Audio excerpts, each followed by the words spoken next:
So let's get to the big three. Number 3. My administration and our partners in Congress will continue our work to lower the cost of living, restore public safety, grow our economy, and make America affordable again. And that's going to be the one that can keep his party in power in the midterms. Making America affordable again. The Trump team rolls out another plan to help the average American family. I'll explain. Number 2.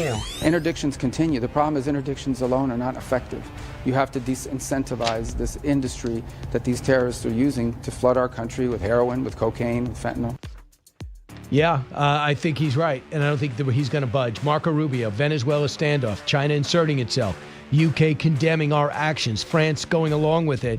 We have to find out who our real friends are, but it's not going to stop us from acting to stop the flow of drugs into our country and around the world.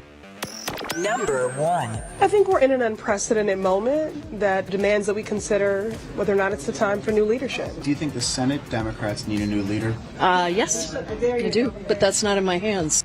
Yes, you're a congresswoman. Shutdown over. Fallout began. Left going after the way left, and the way left going after the moderates. My question is, how do we stop the shutdown from ever happening again? The damage is too great to everybody. The military's not getting paid. Federal workers aren't getting paid. Air traffic controllers, TSA agents. It's just a massive price to be paid for lawmakers who still got paid and got to stay home for 7 weeks. And guess where they are today? They went home. It's absolutely crazy. Let's bring in my next guest. He's Rear Admiral Mark Montgomery, Senior Director of the Center for Cyber and Technology Innovation for Freedom of Defense of Democracy. Welcome back, Admiral. Hey, thank you for having me, Brian. So, Admiral, it turns out we got called out by some of our allies. They're not going to share intelligence with us off the coast of the Caribbean, their Caribbean properties, or anywhere in the region. How do you feel about that? They don't like what we're doing with the ships, those boats that are moving drugs throughout the area. So this is interesting. I'm going to break it up into, I think I personally would attack these boats in a different way, but I'm not the president and the Secretary of War, so they get to do it the way they want. But the sharing of intel, if you're concerned that we're not hitting the right ships, not sharing the intel with us is the exact opposite thing to do. It makes no sense to me. The good allies, look, do we have collateral damage on strikes? Not routinely, but on occasion, yes. How do you avoid that? Good intelligence. So if you think you're producing good intelligence as a European partner of the United States, the exact wrong attitude is to pull that intelligence from the United States as we're conducting sophisticated strikes against these narco networks. You think we're being effective? No, I actually think we're shooting arrows and not the archer. If we want to be effective, we need to place some precision-guided munitions into the factories producing the cocaine. The paste comes over from Colombia. I think it was made into powder in Venezuela and then shipped out to the United States, these islands in Europe. We should strike it there. I mean, you would do 100 boats worth of damage in one strike, maybe two. I couldn't even imagine, the difference between what a factory has in it versus what an individual small boat has in it is pretty significant. That's how you do it, and you have a much more likely chance of holding the actual owners and operators of these illegal narco factories accountable by destroying their facilities. When you sink these boats, they're not owned. Most of these boats, they contract them out for the use of this for this narco delivery. So I actually would hit the quiver of arrows or the archer, not the actual individual arrows. So you'd hit inside Venezuela. Inside Venezuela, yeah. If this is a national security, look, if your argument as the president is that this is a national security imperative, why limit yourself to picking off the small guys? Go after the big guys. And look, our missiles will get through and our pilots will not be at risk. So we know that. So do you think that it does send a message with these ships? Yeah, it is. It's messaging. I consider it a little performative. Look, personally, I'd be using law enforcement to take the ships over. I think this is unnecessary, but I would use kinetic weapons against the factories because there's no law enforcement. We can't drop a bunch of DE agents into Venezuela. So we're going to have to take those out. Do you think we're getting to that point? That's the show of muscle we're seeing. If that's what we want to do, if we want to stop the flow of these drugs, that's how you do it. You don't do it one boat at a time. 17 boats over 4 weeks. that's not stopping that's not going to stop the flow. So I want you to hear Marco Rubio talked about what's happening because now Venezuela says they're mobilizing. Cut 23. Any response to Venezuela's government saying that it's doing a massive military mobilization in response to what they call a threat from the United States? Yeah, they don't have a government. There's an illegitimate regime that's basically a narco-trafficking organization that's empowered itself. By the way, many of the countries represented here at the G7 don't recognize the Maduro regime as a legitimate government. So I don't generally respond to what they're saying. So they're starting to mobilize. We're starting to train in jungle training in Colombia as well. Listen, I'm not arguing for a ground-based invasion here. What I'm arguing for and what I think our administration will do is a very sophisticated air campaign against the narco-terrorists, potentially against the military for its support to the illegal regime, and then eventually potentially against the illegal regime. And there's a lot of ways to get rid of Maduro. I would like to do it in a way that caused the least civilian casualties, when there's a populist uprising to restore the duly elected president. Don't you think it makes the job easier? Nobody wants to overthrow a government. We'd rather things worked out themselves. But if it affects the U.S. security, that's different. But the fact is they had an election. We know exactly who the people want to win. We're not picking up Venezuelans that live in Miami and saying, do me a favor, run the country. So that's a very reasonable thing to do. But the whole problem is, where's the loyalty to the army? Well, I think a lot of the Army is loyal to the Minister of Defense, Minister of Interior, and the President. I mean, they've been part of a kleptocracy over some period of time. I'm not going to say all of them, but and I'm confident some of them would run for the hills, so to speak, when if either the United States threatened something or they saw Maduro teeter. I mean, our biggest problem is I don't think Maduro has a plane that can get him to Russia, so he can get a dacha next to Hassan al-Assad, outside Moscow, because that's where he needs to go. I mean, the proper solution to this is to exfiltrate him, get him out of the country, and allow the duly elected president to take the position. The other big story is China. China's inserting themselves back in the area. They're going to be supplying and basically taking over Venezuela if we let them. We know Iran and Russia has a presence. But let's talk about China for a second. We're talking to Rear Admiral Mark Montgomery. Admiral, you wrote a column just about how China's getting closer and closer to moving on Taiwan. When that was brought up by Japan, they basically threatened to cut off the prime minister's head. So bring us into the Pacific. First, I'm liking the new prime minister of Japan. She says she's feisty. She was mentored by former prime minister, the late prime minister Abe, and it shows. So look, what's going on here? China. I'm not saying that China is more likely to do a cross-strait invasion, that kind of most dangerous scenario. I think we've made investments, as have Japan and Taiwan and Australia, to kind of push that off even beyond 2027. What's likely is the most likely scenario, which is a cyber-enabled economic warfare campaign. It's going on right now. That's using diplomatic tools, legislative tools, legal tools, economic tools, cyber influence operations to weaken the societal resilience of the Taiwan, and the real risk is energy. Taiwan, takes it's 100% imported. They have to import their fuel. 50% of it's liquefied natural gas, and they only have 6 or 7 or 10 days worth of on island stowage. If the Chinese can cut that off, Brian, the electrical power grid of Taiwan will cut down to 50% of their normal load. How protected is it? It's one of the most fragile grids in the world because it's maintained in such a high. It's so much of it's running. 75% of it's running all the time, as compared to say 60 or 65% in the U.S. What that means is they have no room for cyber error. If there's a cyber strike, if there's just a actual casualty, they're right at the limit. And then when you cut off the LNG, the president of Taiwan's going to have to make a tough choice. Do I give power to my people, to homes and hospitals, or do I give power to my industrial capacity, TSMC and UMC, the people who make all the chips for everything in the world? And he'll probably choose number 2. And Taiwan's small problem will become a world economic maelstrom. Does it worry you that we have so many assets in our hemisphere? Yeah. Well, look, China's trying their hardest to pressure, to create challenges for the United States, pressuring us. And their Africa one doesn't push us too hard, although there are some critical minerals and rare earth elements to look at in Africa. But getting into our hemisphere is pure, there's a little bit of economic gain to China. There's a lot of the idea of putting pressure on the United States, trying to force us to focus here so that we can't support our allies in Asia, which, as you mentioned, Japan, Korea, Taiwan, the Philippines, Australia, longtime treaty allies of the United States.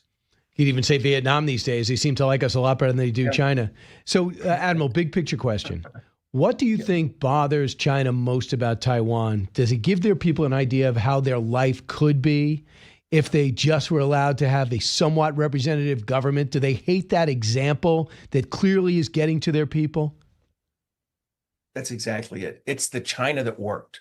It's the China that has democracy. It's the China that has free elections. It's the China that has capitalism. It's the China that, with a very small, a population, 1/50th the size of mainland China's, has become the dominant semiconductor, for logic chips, for high-end chips.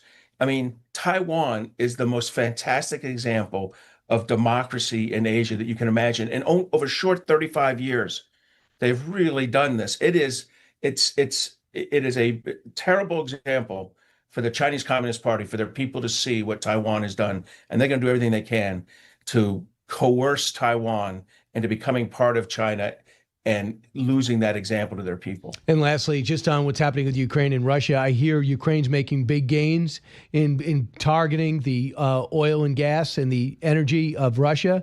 Russia's starting to make some gains on the ground, however, correct? That's exactly it. But these are small gains. Look, as I've told you before, Ukraine is not going to lose. They're not going to lose this war, Brian. They're going to lose a few kilometers here, kilometers there. They're not going to lose. Their societal resilience is so strong. But they can, in time, lose a lot more people and a lot more critical infrastructure. So these attacks they're doing now, imposing cost on Russia, is going to drive Russia out of this. That, when you combine it with the president's recent decisions on sanctions, European actions on sanctions. I wish we hadn't given Hungary that waiver, but still, push on India to get India to stop taking the shadow fleet. If we can lower Russia's fossil fuel sales, and at the same time, Ukraine strike their refineries, you're going to force Putin to choose between his war machine and keeping his base together domestically, and he's eventually going to have to stop the war and go for a ceasefire. We saw that picture of him, and his hands were all swollen, and we see a lot of people are starting rumors again about his health. What do you hear, Admiral Montgomery? So it's hard to say. Look, first of all, I mean, he's actually got his sister studying. She's a doctor on life extension. I mean, remember he and Xi like a month ago were talking about living to 150 and organ transplants. It was a little kind of, it was a little dark. You think? But look, I don't know that he's been sick. He's gotten better. I'm not rooting. I mean, I'm okay what I'm rooting for. I'm not relying on that to solve this problem. This problem has to be solved by President Zelensky, the Secretary General Rutte, President Trump, and the other leaders of the free world imposing our will on Russia's war-fighting machine. Right. They definitely didn't plan on a 4-year war. I'll tell you that. Admiral Montgomery, thanks so much. Appreciate it. Oh, it's great. Thank you for having me, sir.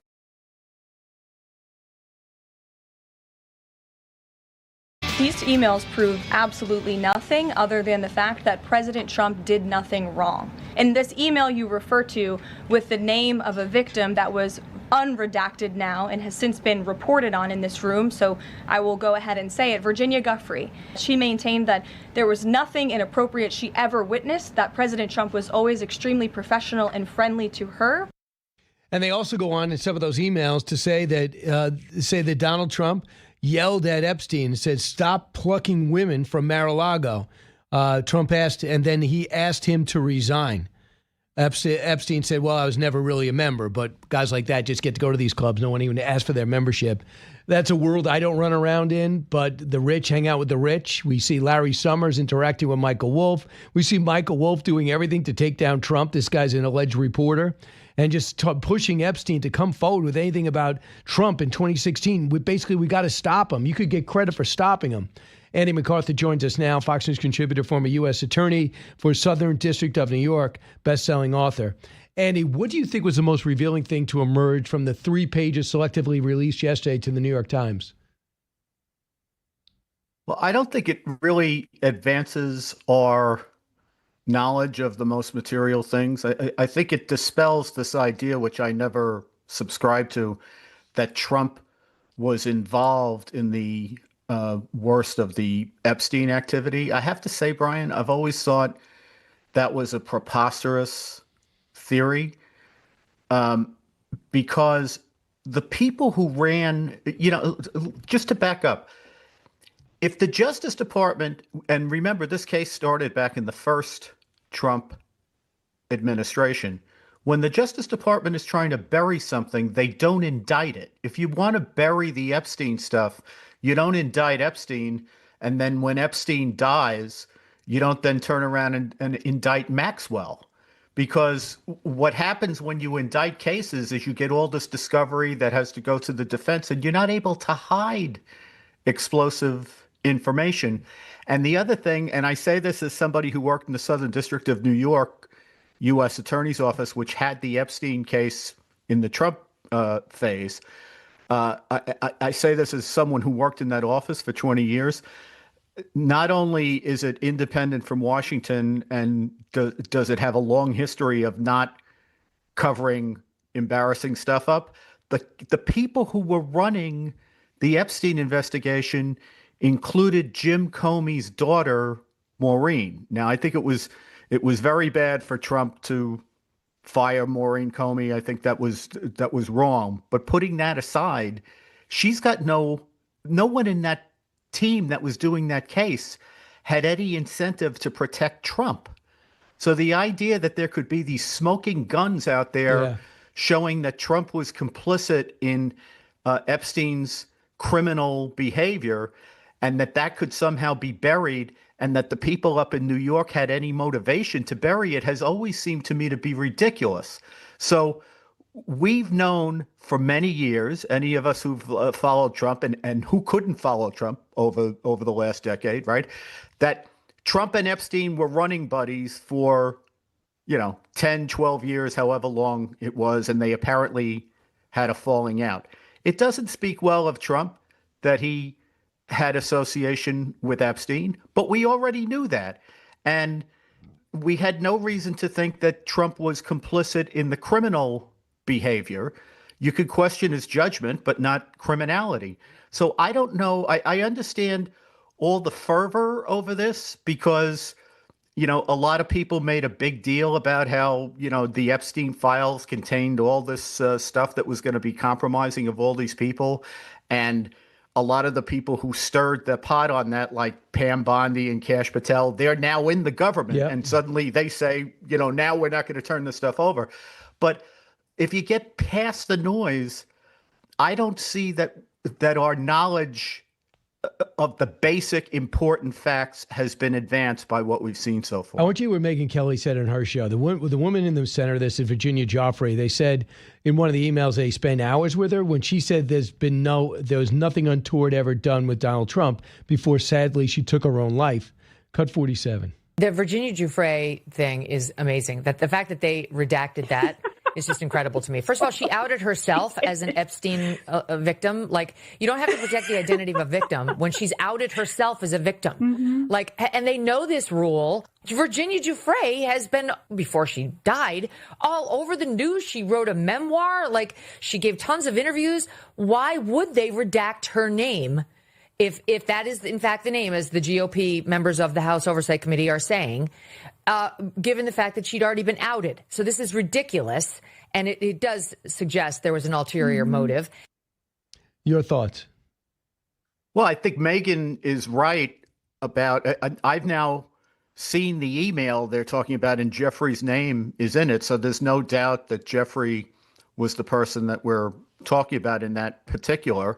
I think the only reason to redact her name was because it was already out there that she had exculpated Trump from being involved in any of the sex stuff. So the people who redacted her name were obviously trying to suggest that maybe it was one of the other victims who hadn't cleared Trump, and they should have left Jeffrey's name in there.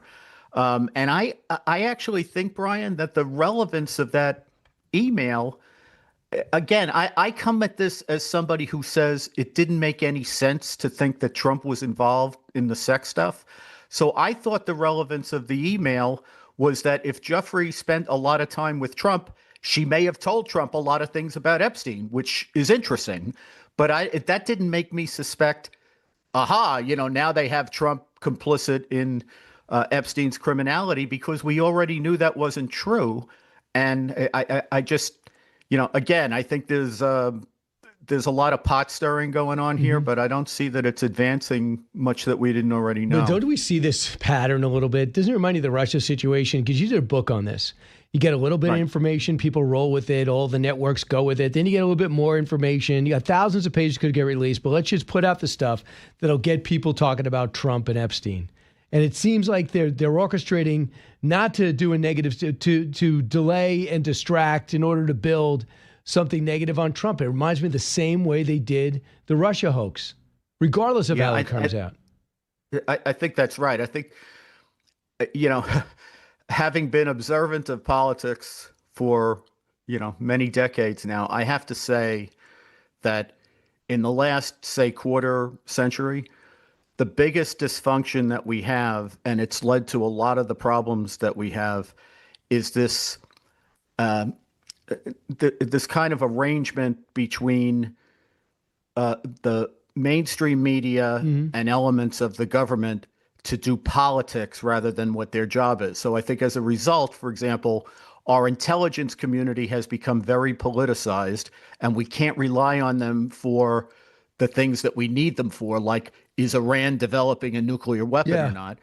And the media has become very politicized, so you can't rely on that for anything, when most of us just want to have objective news. Most of us, I think, take the position, don't tell me how to think about it. What I need to know is what happened, and then I'll figure out how to think about it. But I think you have elements in the intelligence community in particular, and elements in the media.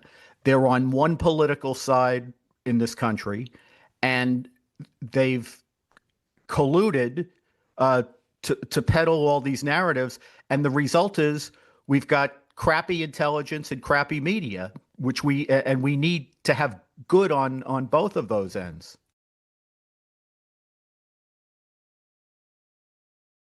House Democrats will continue to fight to address the health care crisis that Republicans have created. And House Democrats will continue to fight to extend the Affordable Care Act tax credits for tens of millions of Americans. This fight is not over. We're just getting started. We'll fight today. We'll fight tomorrow. We'll fight this week. We'll fight next week. We'll fight this month. We'll fight next month. We'll fight until we win this battle for the American people. It's over. What are you talking about? You fought, you extended and tortured the country. They paid a huge price, 1.4 million people not getting paid. That's not enough for you. And then after losing, you're going to say you haven't given up? Give up and come up with an idea. Don't just say, I'm going to fight. Fight what? With what? Come up with ideas that are better and win an election. You did very well last Tuesday. Maybe it's because people perceive that Republicans were more responsible, which any clear-thinking person knows they weren't. They're looking to renew on Biden-level spending until they can work out all the appropriations bills. So they shut down the government, and they blamed healthcare. It's just astounding that that's his speech. Morgan Murphy is running for Senate in Alabama. He's served in the military. He also worked did a lot of work with President Trump.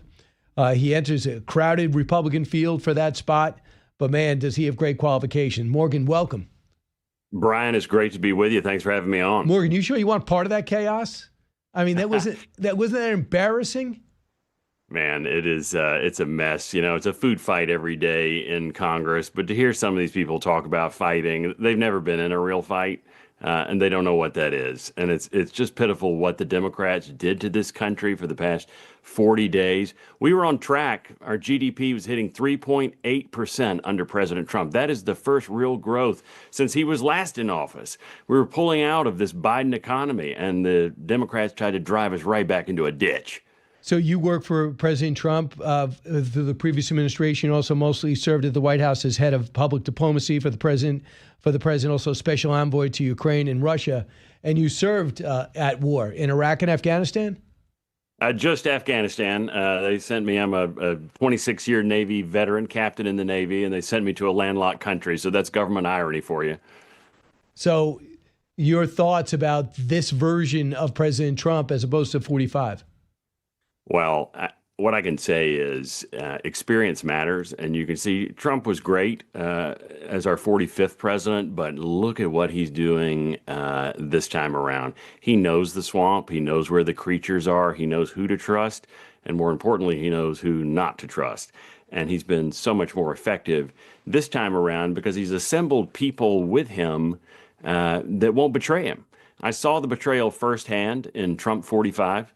I saw, cabinet members even, people who should be the most loyal to the president. He gave them their jobs, absolutely try to throw him under the bus. And this time around, can you imagine a cabinet member now getting out in front of the president? Not going to happen.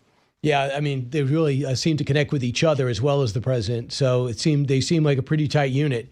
Let's talk about what you know about Ukraine right now. Do you think the president should give him tomahawks? I think the pressure point on Ukraine is oil. Russia is an oil and gas. They're a big gas station, right, with nuclear weapons. And so the interesting thing I think that's being discussed is the shadow fleet.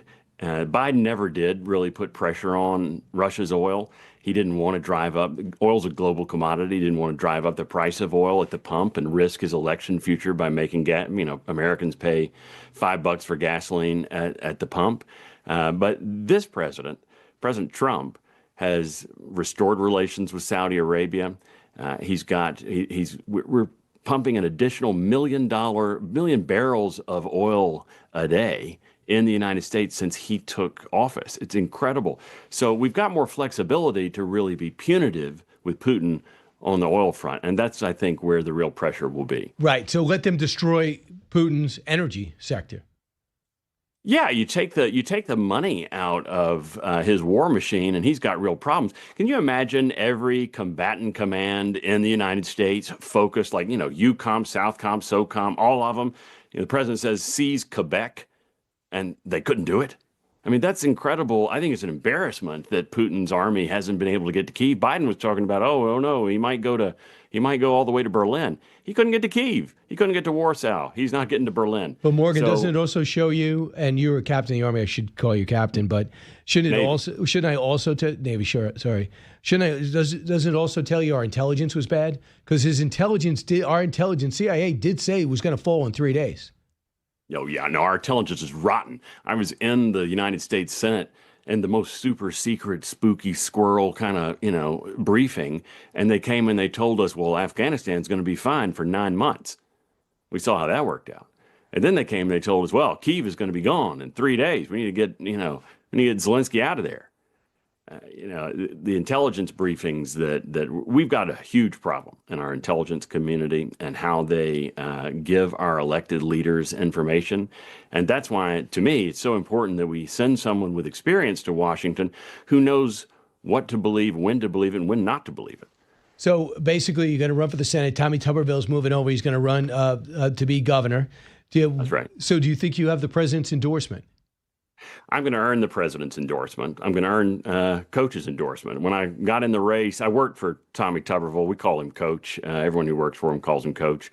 He looked at me and said, well, Morgan, you're going to have to earn it like any coach would. And he wants to see grassroots support here. I got 90 veterans from all 67 counties this week endorsed me. I'm really proud of that endorsement. A lot of former Trump officials, from Sean Spicer, the former Secretary of Defense, K.T. McFarland. Very proud of those endorsements. But what really matters is the voters in Alabama, and that's what the president's going to be looking at is, what do they want? He's not a top-down guy. He wants to hear from the base, and the base is ultimately going to make the decision here. How do you feel our Pentagon is functioning now? How do you feel like Langley is functioning now, CIA? I know Radcliffe could be the right guy, but he can't do everything. So first off with the CIA, how do you think it's functioning? Well, I think it's getting better. And I met with him several months back, and he's an extraordinarily impressive person, and he's got a grip on what needs to be done there. And that's first, is to understand the process. And to the Department of War, I mean, thank goodness for Pete Hegseth. Our Navy, when I joined the Navy, Brian, in 1999, we were the world's biggest fleet. No one could mess with us. Russia was rusty. They couldn't get their ships out of port. The Chinese were basically a fishing fleet. Today, we're number 2 in the world. China built 900 ships last year. The United States built 7. This is a national security emergency. When I'm in the Senate, I'm going to be jumping up and down on top of my desk talking about this, because America has to get back to building things.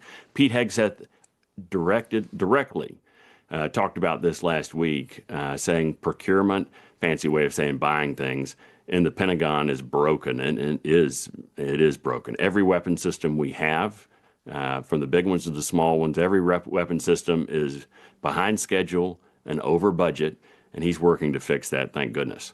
So what do you think is going to happen in Venezuela? Well, we've sent the big stick down there. We've sent the Gerald R. Ford down there. And let me tell you, as a Navy guy, when you send a carrier strike group off some dirtbag's backyard, it tends to get their attention. 4 sovereign acres of U.S. territory is now floating off the coast of Venezuela with more firepower than most European countries. So it definitely has their attention. The president's been clear, and Donald J. Trump is not somebody you want to mess around with when he issues an order. Do you worry about so many assets in our hemisphere as opposed to Pacific, where China continues to be a threat? It's about time we have assets in our hemisphere. You know, we don't have, other than Gitmo in Cuba, we don't really have a base in the southern hemisphere, and that's our hemisphere. I'm a big fan of the Monroe Doctrine. I love that President Trump is taking care of our own backyard. It's America first, and in this case, it's the Americas first.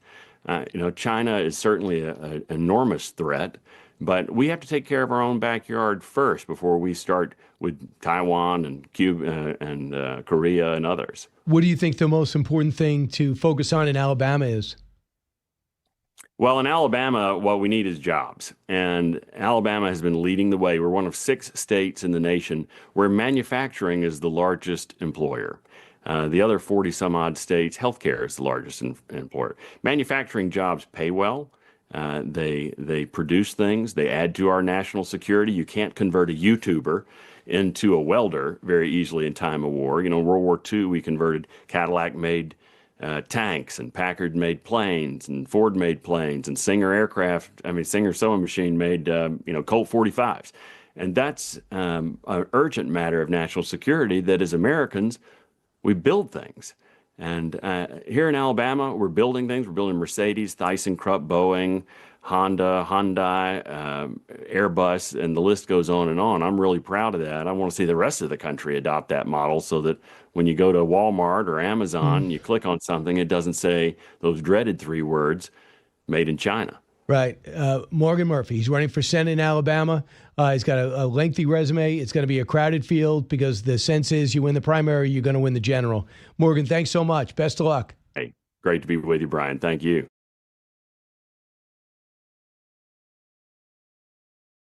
I want to pay the other side. So, as I mentioned before, the voicemail for Donald Trump left for Sharon Osborne.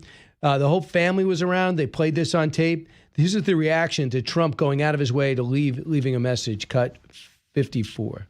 A man that I know, I worked with for a month. I spent 1 month with him and his wife, who was always gracious, elegant, just a delight to talk to. And he was always, how are the children? How's Kelly? I'm so proud of Kelly and Jack for what they've done, and their manners are great. And he was just a great guy to talk to. And he has always treated me with respect. Listen, I'm not American. I can't vote. I don't want to vote. I don't vote for anyone. I vote for no one. Never have, never will. All I know is he's treated me with respect, your father with respect. He wanted nothing from us. Nothing. No. Melania the same. Nothing. And they have been great. And for him to take his time to do that for us. And because, do you know what? He doesn't live in a bubble. He knows what's going on in the streets. He knows what is going on. And I can't say that for our Prime Minister. Yeah, he's terrible, Starmer.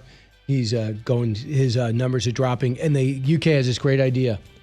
Let's raise taxes. And they're all proud of it. We need more money, so we're going to raise taxes. Good luck with that. You want to get your economy going and incentivize some entrepreneurship there? Have they invented anything in the UK these days, except for the great Pierce Morgan, which was a great invention?